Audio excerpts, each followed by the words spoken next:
So welcome guys back to the channel. Today I have the honor of interviewing Codestrap about Palantir. Hi, so I guess you need no introduction. I'm going to link your channel below here. You're a fantastic content creator for, you're welcome.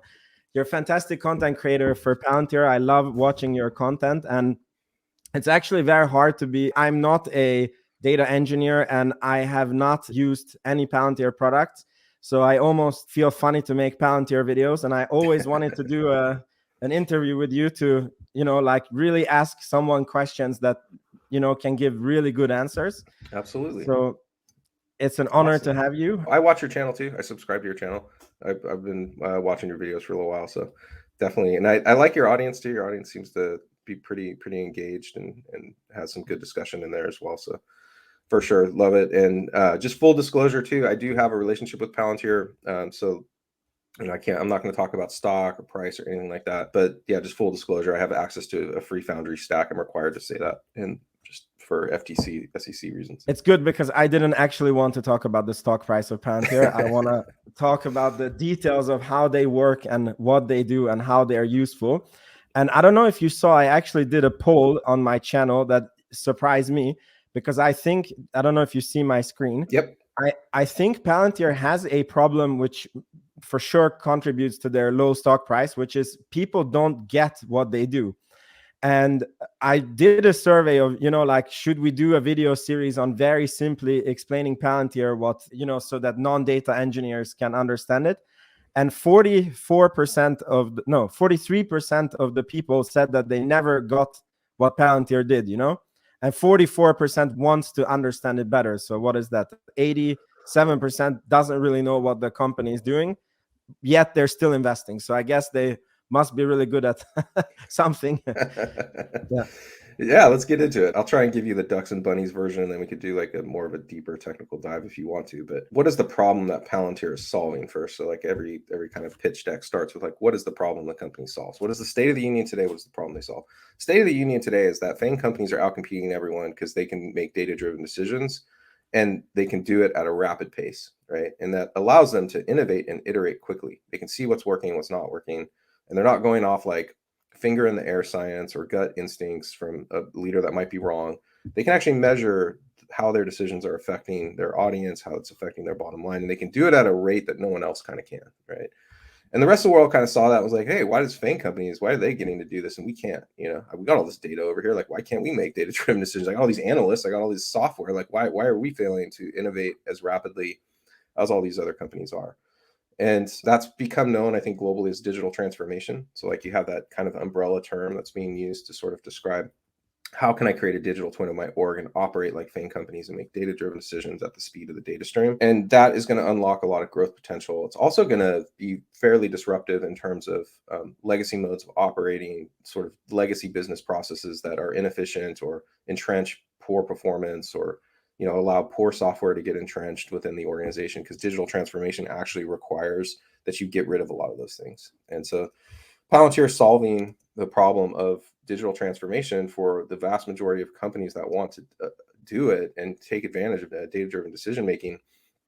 And they're doing it with a holistic platform offering that's very different than everything else that's out there, right? So like if I'm company X, Y, Z, and I want to do a digital transformation, a lot of times I'm looking at high-priced consultancies that are going to bring in a lot of high-priced software and try to work with my org to glue it all together and try and keep it running, right? It's kind of like building an airplane or something. You got all these component parts. It's all got to mesh together perfectly, and it's all got to like sort of work together in unison. And I got to get everyone on the plane and take off with it, right? So it's like, not only do you have a huge problem of engineering complexity, you now have a change management problem, like a huge change management problem. And the problem is with a lot of these approaches is that they're unopinionated often about the way that change management takes place. And they're also unopinionated about the integration of all those component parts, And that leads to both a massive complexity in the engineering effort through the complexity of the network of all those parts working together. And it leads to a huge problem of people just getting pissed off that you're changing the way they work, And you actually need a strategy that addresses both of those things. And that's what Palantir is. It's a holistic platform that solves digital transformation from the ground up, which is the data ingest, all the way to the software you're going to be using, how it integrates with your legacy systems out the other end, right? And it's highly opinionated about the way your people are going to work, how they're going to be trained, how they're going to operate, how they're going to communicate, all of these things, and how they're going to do What it do you securely. mean when you say opinionated? They have like a way in which, a prescribed, documented way in which you're going to do these things. So like you're going to go through Foundry certification, and in their training, they're going to teach you everything from the baseline ethos of the company about data privacy and protection, all the way into how to use all of their tools at a very deep level, depending on your role too. They're different tracks. So they have, for a different persona in your organization, they're different training tracks on what they're going to put you on.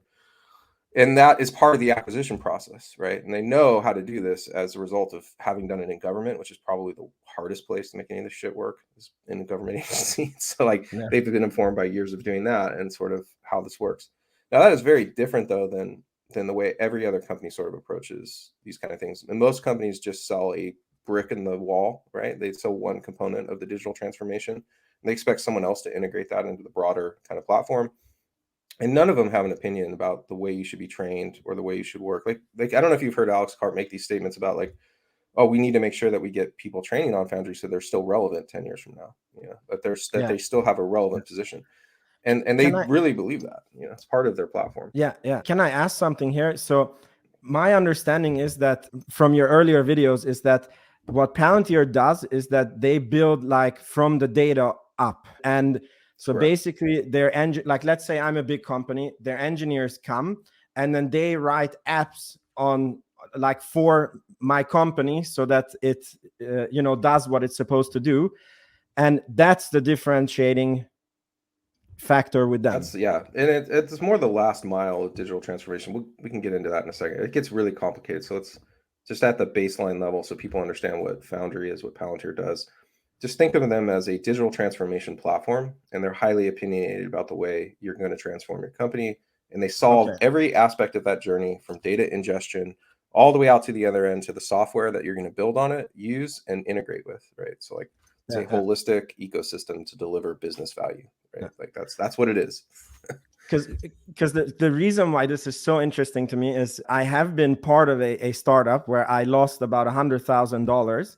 Yep. And one of our key problems was it was an online venture where we were selling products online, and we could never solve to have the customer acquisition value go low enough and you know the customer lifetime value high enough. And I don't know if you're familiar with these amateur programs. We had a messenger chatbot. And then, you know, we were advertising on Facebook. So then people were coming in on the messenger, then they were buying, then we were delivering something in Kajabi, and then we were, you know, upselling them. And it was so hard to come up with solutions to even see like from which country are they buying and then from which regions. And for example, we saw that in England, we get very cheap Facebook leads, you know, so we started advertising in England.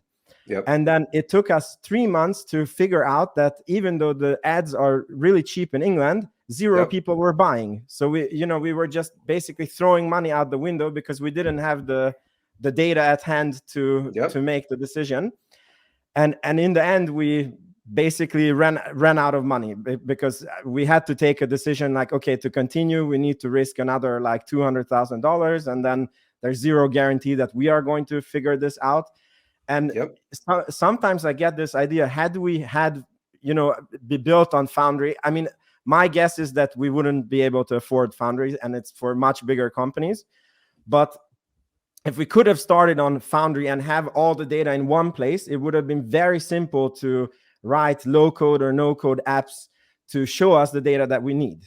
Yep. So this is a very interesting parallel. And let's I'm going to break down, there's several things in here that we need to talk about. One is whether or not you could have afforded it, you know, that gets into sales strategy and their business model. The other is the platform itself and like how does it bring data together and like how does that translate into a business decision. I think the last one is maybe a last mile custom applications you could have built to enable your business.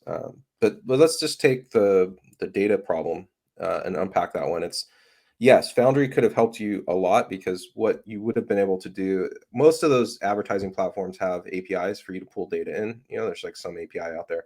Foundry has a native REST API integration. You can go and provide your credentials and then just batch ingest all of that data directly into Foundry.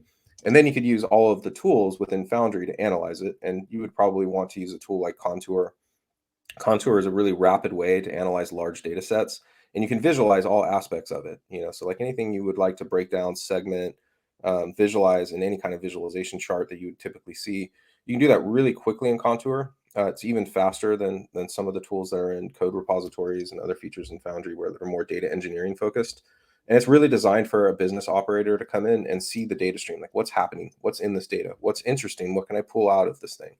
And it's all done in a really user-friendly interface that's like point and click. You don't have to write code. It's all just going to come in natively. And you could have made decisions about like which segments of your audience responded most, right? And like what were the commonalities between those people? What type of business were they at?